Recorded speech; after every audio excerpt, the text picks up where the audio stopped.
Why can't you take a bottle of water through airport security? Not the official answer, the real one. Why that rule? And why has it outlived almost every other security measure of the last 20 years? Nobody ever told you. There was no announcement. It just appeared. You know the one. Take out your liquids, nothing over 100 milliliters, 3.4 ounces, one clear bag. That rule has a birthday. It is today, 20 years ago, in a single night in August 2006, and it started 8 months before that, with a group of men in London who were certain nobody was watching them. Somebody was. The Metropolitan Police had been on them since the winter. East London, Birmingham, the commuter town southeast of the capital. Officers sat in cars outside flats. They took photographs. They listened. And for 8 months, they did not move, because they were still trying to find out what the plan was. Here is what the plan was. 7 planes, all leaving Heathrow, all crossing the Atlantic, all coming down on the same afternoon. The bombs would not look like bombs. That was the entire idea. Hydrogen peroxide, concentrated, poured into soft drink bottles. A detonator built out of a camera flash. No metal, no wires, nothing with edges. Think about what airport security actually was in 2006. 5 years after September 11th, every scanner on Earth had been rebuilt to catch one thing: a weapon, a gun, a knife, a solid block of explosive. A drinks bottle and a digital camera were not a weapon. They were what everybody was carrying. The targets were American carriers. United, American, Continental. Investigators later estimated that if it had worked, more than 1,500 people would have died in the air. And they would not have died together. They would have died one flight after another.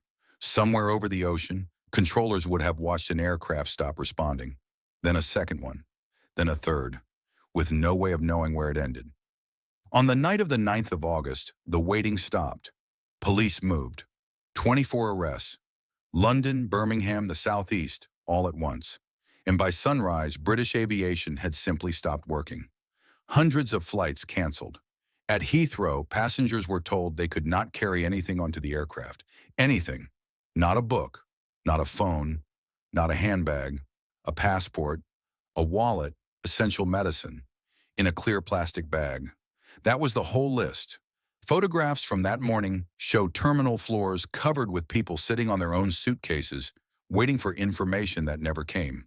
The next morning, it was on the front page of the New York Times. Then came the rule. It arrived in days, not months. Days, 100 milliliters, one clear bag, one bag per passenger. Nobody voted on it. There was no debate. It showed up at every airport on Earth almost at the same time. The court case took 3 years. The first jury in 2008 could not agree on whether these men had really conspired to bring down aircraft. It convicted 3 of them of conspiracy to murder and left the rest unresolved. It took a second trial in 2009 before 3 men were finally found guilty of the plot against the planes. By then, nobody was arguing about the liquid rule anymore. It had stopped being a rule. It had become furniture. So here is the strange part. The planes never took off. Not one device was ever finished. The plot failed. Completely. And it is still running your morning. 20 years. Every airport, every passenger, every day. Poured out coffee, confiscated shampoo, 3.4 ounces. The men are in prison. One of the 3 airlines they targeted does not exist anymore. The newspaper that ran the headline barely prints on paper.